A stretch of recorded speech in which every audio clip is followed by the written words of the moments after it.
Topic है आपका सदिश क्षेत्र का कर्ल।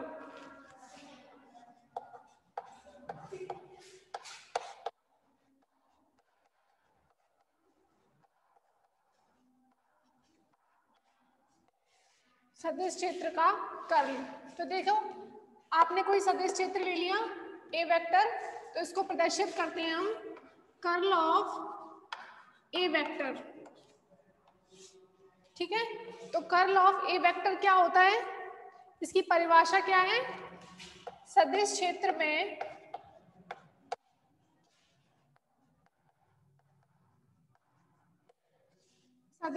में किसी बिंदु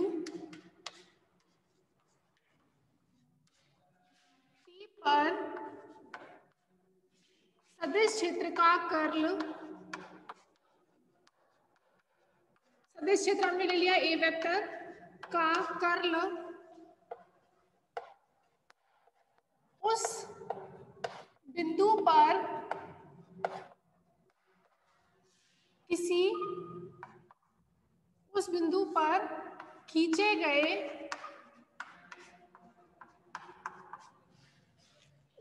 पर खींचे गए बंद वक्र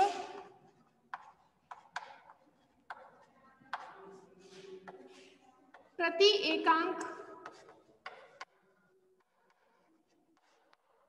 क्षेत्रफल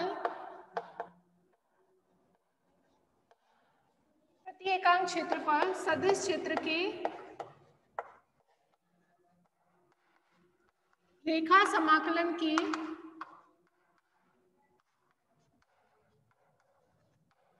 बराबर होता है।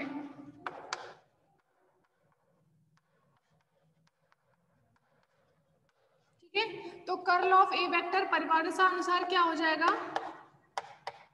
सदिश क्षेत्र में किसी बिंदु P पर सदिश क्षेत्र का कर्ल उस बिंदु पर खींचे गए बंद वक्र प्रति एकांक क्षेत्रफल सदिश क्षेत्र के रेखा समाकलन के बराबर होता है। तो प्रति एकांक, पहले तो क्षेत्रफल अल्पांश लिया है हमने, डेल्टा ए टेंड्स टू 0।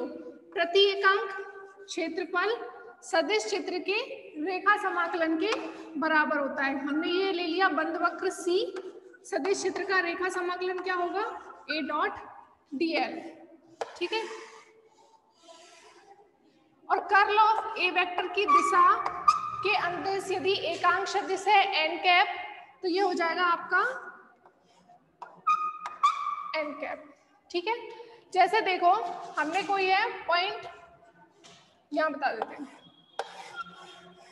सदिश क्षेत्र है ए वेक्टर, इसमें यहाँ कोई बिंदु है P। इस बिंदु P पर हमें क्या करना है? सदिश क्षेत्र का रेखा समाकलन निकालना है इस बिंदु P पर। तो हम क्या करेंगे? सर ये कैमरा थोड़ा इधर कर दो। हाँ, अब सही है। इस बिंदु P पर सदिश क्षेत्र का रेखा समाकलन क्या होगा? इस बिंदु P पर हम एक क्या लेंगे? बंद वक्र की कल्पना करते हैं। ये बंद वक्र ले लिया हमने कोई इस तरीके से। ठीक है, C कोई बंद वक्र है, तो इस बंद वक्र को हम क्या करेंगे? दिए लंबाई के क्षेत्रफल विस्थापन अल्पांशों में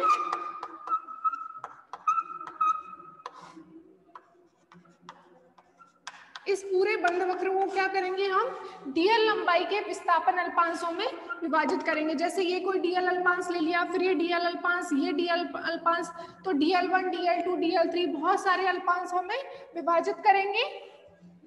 अब इस मान लीजिए डीएल अल्पांश पर सदिश क्षेत्र का जो घटक है वो है आपका A1। ठीक है, तो इस पूरे बंद पथ के लिए क्या होगा रेखा समाकलन? संपूर्ण पथ बंद पथ C का रेखा समाकलन क्या होगा? रेखा समाकलन कैसे होगा? संपूर्ण बंद पथ C का रेखा समाकलन A1 dl1 plus A2 dl2 plus A3 dl3 dot dot dot करके क्या करेंगे? हम संपूर्ण पथ के लिए समेशन कर देंगे, सबका क्या हो जाएगा? योग हो जाएगा AI डॉट DLI। ठीक है। मान लीजिए इस बंद पथ को हमने IDL अल्पांशों में विभाजित किया। अब IDL अल्पांशों में सदिश क्षेत्र के घटक है A1, A2, A3, A4, तो संपूर्ण पथ बंद C का रेखा समाकलन क्या हो जाएगा, AI डॉट DLI, ठीक है। और DL क्या है, यहाँ पर विस्थापन अल्पांश है, अत्यल्प है, तो हम सिग्मा को कैसे लिख सकते हैं, समाकलन से प्रतिस्थापित कर सकते हैं पूर्ण बंद पथ C के, तो ये क्या हो जाएगा A डॉट DL। तो इस संपूर्ण बंद पथ C का रेखा समाकलन क्या होता है, A डॉट DL। सदिश क्षेत्र A वेक्टर और विस्थापन अल्पांश का अदिश गुणा करेंगे यहाँ पर, ठीक है। तो कर्ल A वेक्टर का परिभाषा क्या होती है, किसी बिंदु P पर सदिश क्षेत्र का रेखा समाकलन उस बिंदु पर खींचे गए बंद वक्र प्रति एकांक क्षेत्रफल, मान लीजिए इसका जो क्षेत्रफल है ये dx है आपका और ये जो है वो dy है, तो इसका क्षेत्रफल कितना हो जाएगा, dA इक्वल्स टू dx। चौक आवाज क्यों कर रही है सर, इसका क्षेत्रफल क्या हो जाएगा dA, हाँ ये क्षेत्रफल dA इक्वल्स टू क्या हो जाएगा dx dy प्रति एकांक क्षेत्रफल सदिश क्षेत्र का रेखा समाकलन के बराबर होता है। तो इस सदिश क्षेत्र का पूर्ण बंद पृष्ठ के अंदर रेखा समाकलन क्या होगा, A डॉट DL। अब बात करते हैं कर्ल ऑफ A वेक्टर के दिशा की। कर्ल A वेक्टर की दिशा हमेशा जिस तल में हम जो बंद पथ लेंगे उस तल के हमेशा लंबवत होती है। जैसे मान लीजिए आपने ये बिंदु P लिया और किस तल में लिया है आपने, XY तल में, ठीक है। X इस दिशा में है, Y इस दिशा में है, तो XY तल में आपने बंद पथ C की कल्पना की है। तो इस बिंदु P का जो कर्ल होगा, सदिश क्षेत्र का जो कर्ल होगा वो किस दिशा में होगा, XY तल के लंबवत, यानी कि Z अक्ष के अंदर इस दिशा में होगा कर्ल A वेक्टर की दिशा। तो जैसे ये XY तल में हमने ये बंद पथ की कल्पना की है, तो इसके कर्ल A वेक्टर का दिशा किस दिशा में होगी, XY तल के लंबवत, यानी कि इस दिशा में। Z अक्ष को बाहर की तरफ दिखाएंगे, लेकिन उसको हम यहाँ पर ऐसे डॉट डॉट करके बता देते हैं। ये हो गई n cap curl A vector की दिशा, ठीक है। हमेशा जिस तल में हम अल्पांश क्षेत्रफल लेंगे उस तल के लंबवत होगी। ये हो गई आपकी परिभाषा, ठीक है। ये है संपूर्ण बंद पथ के अंदर इस अल्पांश का रेखा समाकलन। जैसे देखो आप जब कभी भी, ये कौन है, किसने डिस्टर्ब किया है सर, ये जैसे आप वो लेते हैं पृष्ठ समाकलन सदिश का, तो क्या लिखते हैं, A डॉट DS, DS लिखते हैं यहाँ पर और S से रिप्रेजेंट करते हैं। ये तो क्या होता है आपका पृष्ठ समाकलन, ये दिमाग में रख लेना, ये होता है पृष्ठ समाकलन। अब इसका हम आयतन समाकलन लेते हैं, तो क्या होता है, यहाँ पर V लिखते हैं, A डॉट क्या आता है, DV आता है, इसको बोलते हैं आप आयतन समाकलन। अब यहाँ पर हम क्या ले रहे हैं, रेखा समाकलन। तो रेखा समाकलन में क्या आएगा, विस्थापन सदिश आएगा, ये C को कर्व, ठीक है, A डॉट DL, ये होता है आपका रेखा समाकलन। तो इनमें आप कंफ्यूज ना हो, ये जब वक्र होगा तब हम उसका क्या निकालेंगे, रेखा समाकलन।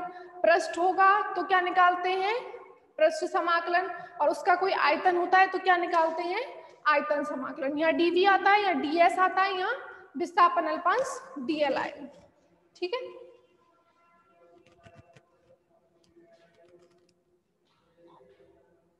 तो ये परिभाषा, ये तो हो गई इसकी सदिश A वेक्टर का कर्ल की परिभाषा। अब हम क्या करेंगे, सदिश क्षेत्र के कर्ल का भौतिक अर्थ क्या होता है, इसका फिजिकल मीनिंग क्या होता है, अब वो डिस्कस करेंगे कि कर्ल एक्चुअली में है क्या, ठीक है। ये आप स्क्रीनशॉट ले लो।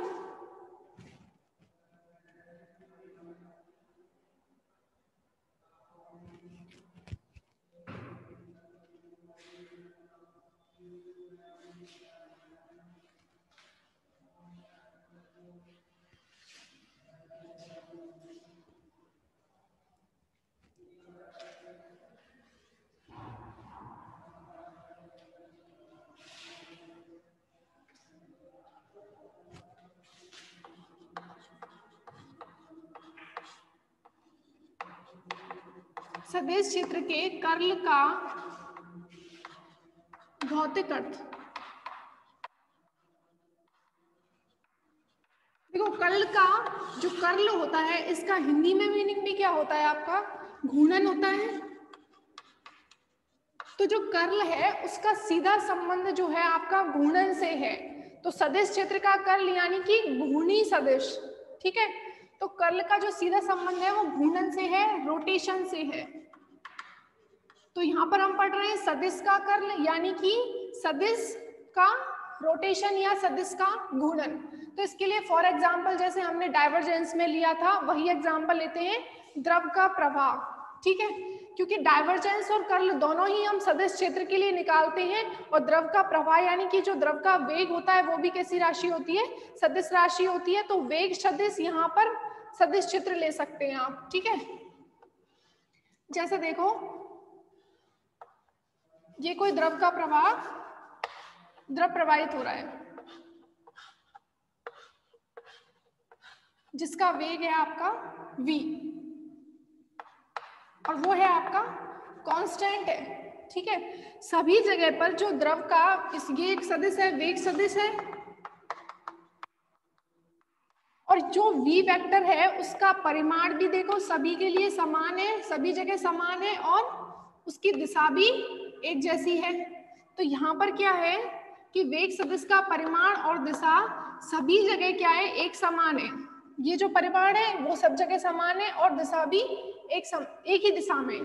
तो यहाँ पर हम कोई वस्तु रखते हैं, जैसे मान लीजिए कोई लकड़ी का टुकड़ा ही रख लीजिए, कोई भी वस्तु रखी, एक समान रूप से द्रव प्रवाहित हो रहा है और आपने वहां पर एक लकड़ी का टुकड़ा रख दिया, तो वो लकड़ी का टुकड़ा जिस दिशा में द्रव प्रवाहित हो रहा है उस तरफ क्या होगा, विस्थापित होगा, ठीक है। और द्रव का प्रवाह एक समान रूप से हो रहा है तो वो जो आपने वस्तु ली है उसका भी वेग एक समान होगा, वो एक समान रूप से विस्थापित होगी, ठीक है। तो इस दिशा में ये वस्तु क्या होगी, विस्थापित होगी, ठीक है।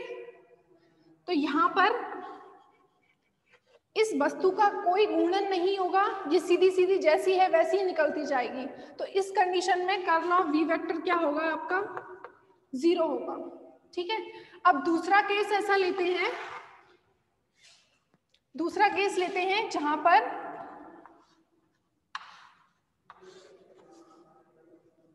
ऊपर तो क्या है, वेग का परिमाण ज्यादा है और नीचे आते आते क्या हो रहा है, वेग का परिमाण आपका कम हो रहा है।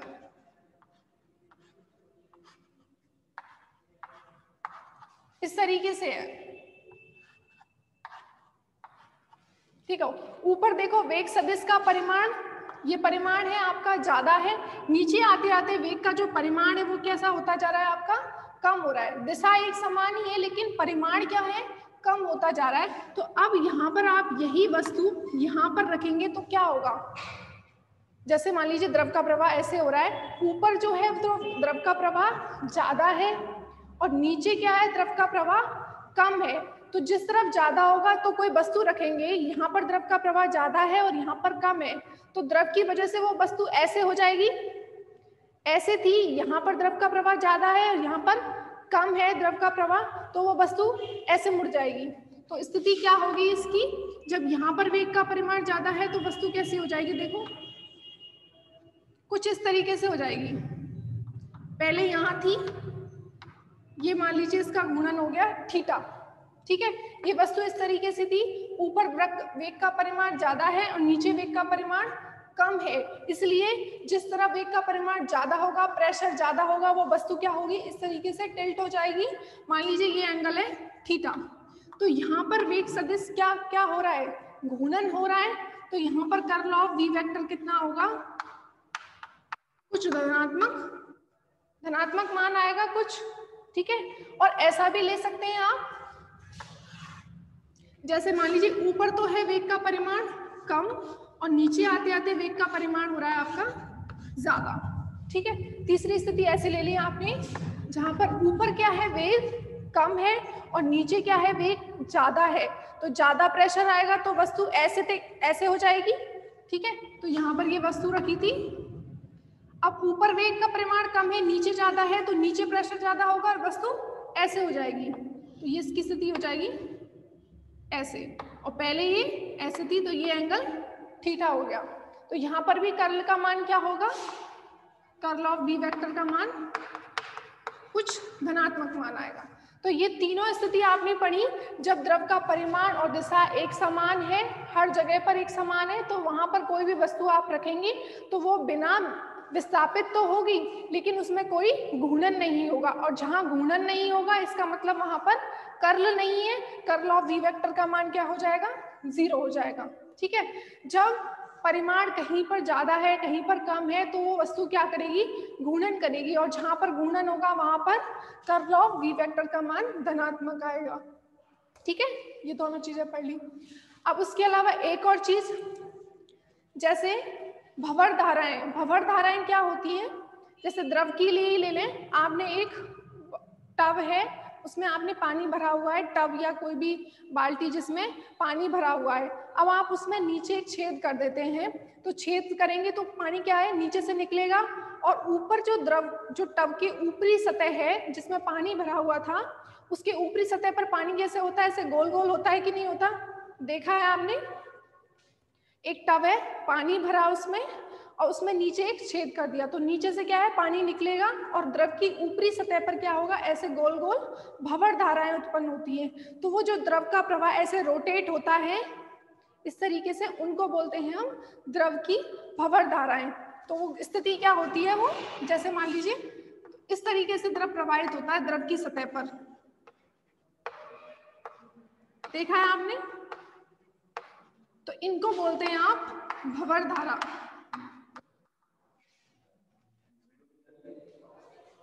वीडियो क्यों नहीं आ रही है,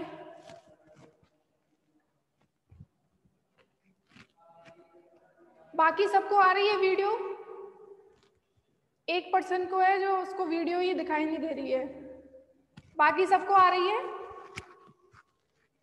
आलोक, बाकी सबको तो आ रही है, शायद तुम्हारा ही नेटवर्क प्रॉब्लम है फिर। ये है आपका भंवर धाराएं। ठीक है, तो भंवर धाराओं में भी क्या होता है, वेग सदिश का, मैडम कंडीशन रूम में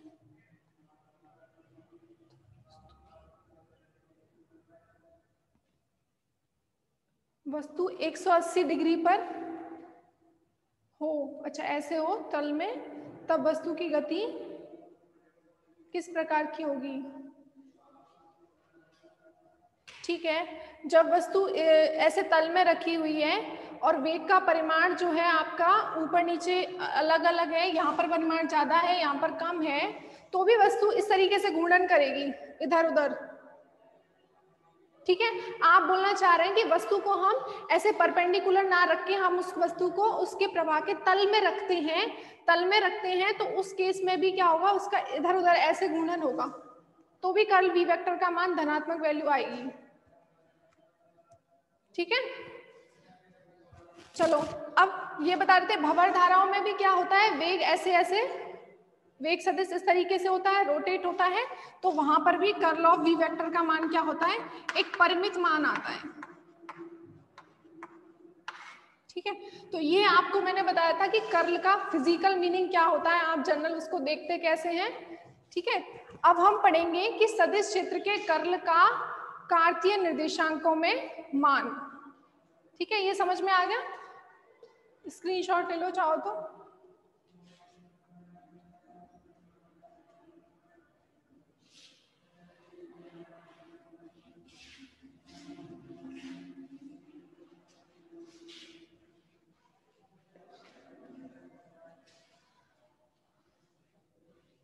अच्छा, कुछ लोगों को ये शिकायत थी कि समझ में नहीं आ रहा, क्योंकि आपके पास नोट्स नहीं है और बुक भी नहीं है। तो नोट्स तो ऐसा है कि आप अब कल या परसों कॉलेज आके ले सकते हो नोट्स। ठीक है, तो नोट्स में सब कुछ मेरे ही नोट्स हैं, जो मैंने पढ़ाया है वो सब उसमें है। बाकी आपने बुक के लिए पूछा था, तो मैंने बताया था बुक आप CBH एडिशन की बुक ले लो। ठीक है, CBH एडिशन की आपने 12th में भी खरीदी होंगी, कुछ बच्चों ने। CBH एडिशन की बुक आती है, वो सबसे ज़्यादा ठीक रहेगी, क्योंकि मेरे नोट्स उससे थोड़े मैच होंगे तो आपको ये बुक सही रहेगी, और लैंग्वेज भी इसमें काफ़ी सिंपल है तो आपको समझने में भी आसानी रहेगी। ठीक है, उसके बाद यूनिट फर्स्ट में जो जो टॉपिक मैंने पढ़ाए हैं वो टॉपिक मैं यहाँ लिख दूंगी। वैसे बुक लाओगे तो उसमें बुक में पहला ही चैप्टर है सदिश एवं अदिश एवं सदिश क्षेत्र, अदिश एवं सदिश क्षेत्र, ये फर्स्ट चैप्टर है, फर्स्ट चैप्टर है और यही आपकी यूनिट फर्स्ट है। ठीक है, ऐसा जरूरी नहीं है कि एक चैप्टर है तो उसकी एक ही यूनिट होगी, दो दो चैप्टर की भी एक यूनिट होती है, पर यहाँ पर जो आपकी फर्स्ट यूनिट है उसमें केवल एक ही चैप्टर है। दोनों क्वेश्चन इसी में से आएंगे और ऑप्शन में होंगे, आपको एक क्वेश्चन एक करना होगा, दोनों ही क्वेश्चन इसी चैप्टर में से आएंगे। ठीक है, तो जो जो टॉपिक मैंने पढ़ाए हैं वो मैं आपको बता दूंगी एक बार और नोट्स ले लेना। जैसे मैंने टॉपिक पहला क्या पढ़ाया था, यही बताया था सदिश एवं अदिश क्षेत्र। उसके बाद मैंने आपको टॉपिक पढ़ाया था अदिश फलन की प्रवणता। ठीक है, अदिश फलन की प्रवणता ग्रेड 5 पढ़ाया था परिभाषा सहित, और इसका ग्रेड 5 का कार्तीय निर्देशांकों में मान। ठीक है, इस अदिश फलन की प्रवणता का कार्तीय निर्देशांकों में मान पढ़ाया था। डेरिवेशन था पूरा, सीधा डेरिवेशन ही आता आपको निकलवाने के लिए। ठीक है, तीसरा मैंने क्या पढ़ाया था आपको, सदिश क्षेत्र का डाइवर्जेंस पढ़ाया था, डाइवर्जेंस ऑफ ए वेक्टर। इसका भी मैंने क्या करवाया था आपको, कार्तीय निर्देशांकों में मान।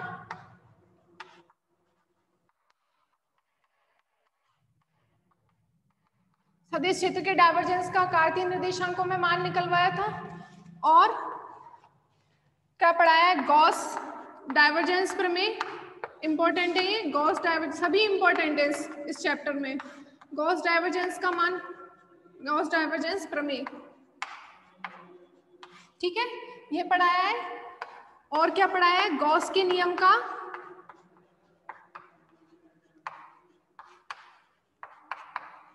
अवकल व समाकल रूप। ठीक है, गॉस के नियम का अवकल व समाकल रूप बताया है। और क्या पढ़ाया था, एक आपको मैंने घनकोण, घनकोण, सदिश अववाह, ऐसे छोटे छोटे टॉपिक पढ़ाए थे जो एक एक मार्क्स में पूछ लिए जाते हैं।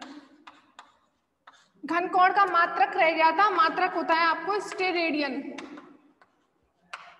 जैसे कोण का जो मात्रक होता है आप रेडियन में निकालते हैं ना, ऐसे ही घनकोण को स्टेरेडियन में निकालते हैं। ठीक है, तो ये सारे टॉपिक मैंने पढ़ाए हुए हैं आपको। लास्ट जो आपका टॉपिक है वही चल रहा है, प्रवणता हो गई थी, डाइवर्जेंस हो गया। अब जो टॉपिक चल रहा है उसका आपका वो है सदिश क्षेत्र का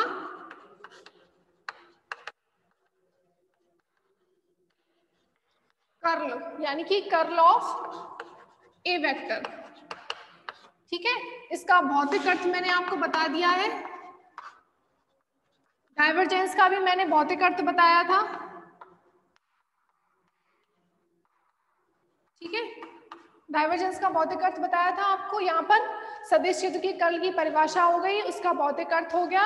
अब नेक्स्ट जो है कर्ल का कार्तीय निर्देशांकों में मान, ये पूरा डेरिवेशन है बड़ा, जैसे आपने डाइवर्जेंस का पढ़ा था, कार्तीय निर्देशांकों में मान।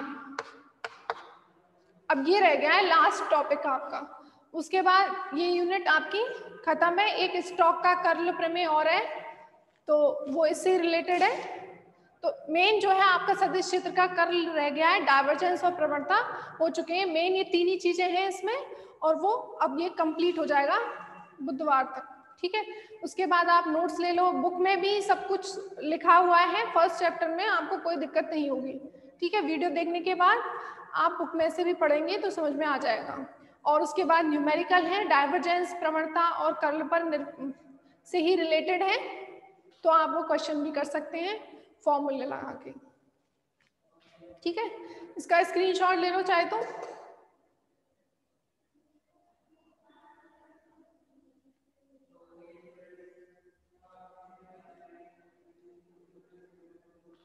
ठीक है,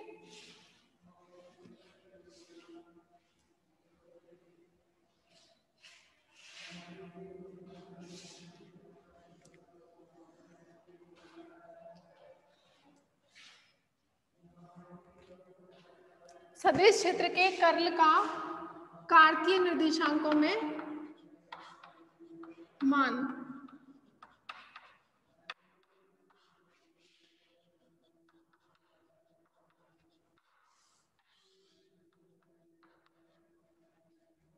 ठीक है, कार्तीय निर्देशांकों में मान निकालना है। जो आपको परिभाषा के साथ सूत्र लगाया था वही यहाँ पर काम आएगा। कर्ल ऑफ ए वेक्टर कितना था, limit D A tends to 0 1/dA सदिश क्षेत्र का रेखा समाकलन बंद पथ सी के अनुदिश। ठीक है, ये कर्ल ऑफ ए वेक्टर है। अब देखो क्या करते हैं, कार्तीय निर्देशांकों में मान निकाला है तो कार्तीय निर्देशांक एक्स वाई जेड एक्सिस तो आपको लेनी ही है। ठीक है, ये जेड एक्सिस है आपका, ये एक्स है और ये वाई है। ठीक है, और आपका पॉइंट है ये पी। इस पॉइंट पी पर आपको निकालना है सदिश क्षेत्र का कर्ल। ठीक है, इस पॉइंट पी पर सदिश क्षेत्र का कर्ल निकालना है। सदिश क्षेत्र ले लिया आपने ए वेक्टर। अब इस ए वेक्टर सदिश के एक्स वाई जेड अक्षों के अनुदिश हमने घटक मान लिए ए एक्स, ए वाई और ए जेड। तो एक्स दिशा में घटक क्या होगा, ए एक्स, वाई दिशा में घटक क्या होगा, ए वाई, और जेड दिशा में घटक क्या होगा, ए जेड। ठीक है, ये एक्स वाई जेड अक्षों के अनुदिश आपके घटक हो गए। तो ए वेक्टर को क्या लिख सकते हैं आप, ए एक्स आई कैप, ए वाई जे कैप, ए जेड के कैप, ए जेड के कैप। ठीक है, अब देखो परिभाषा में क्या बताया था कि आपको जिस बिंदु पर भी सदिश क्षेत्र का कर्ल निकालना है उस बिंदु पर हम क्या करते हैं, एक बंद पथ की कल्पना करते हैं। तो इस बिंदु P पर हमने एक बंद पथ ले रहे हैं और हम ले रहे हैं एक्स वाई तल में। ठीक है, तो एक्स वाई तल में हमने ऐसे एक बंद पथ ले लिया।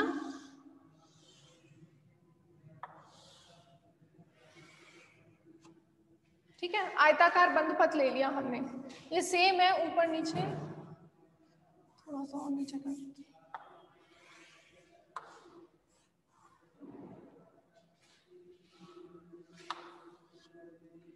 ठीक है,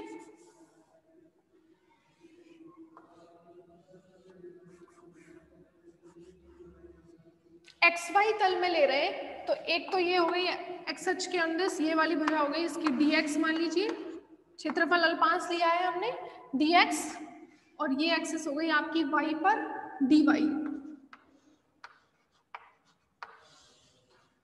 ठीक है, अब कर्ल ऑफ ए वेक्टर के लिए आपको क्या चाहिए, 1/dA और इस संपूर्ण बंद पथ का रेखा समाकलन चाहिए। तो dA तो आपको पता है, क्षेत्रफल अल्पांश कितना हो जाएगा यहाँ से, dA इक्वल्स टू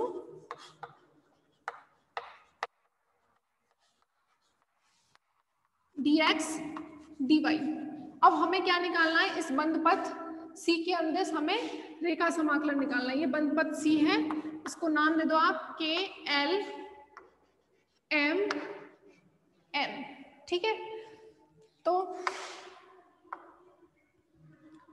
घूर्णन मान लीजिए आप सदिश क्षेत्र का कर्ल निकाल रहे हैं आप, तो कर्ल में क्या होगा, उसका सीधा संबंध घूर्णन से ही है। और हमने कर्ल ए वेक्टर का क्या रिजॉइन करना है, रिजॉइन करो एक बार।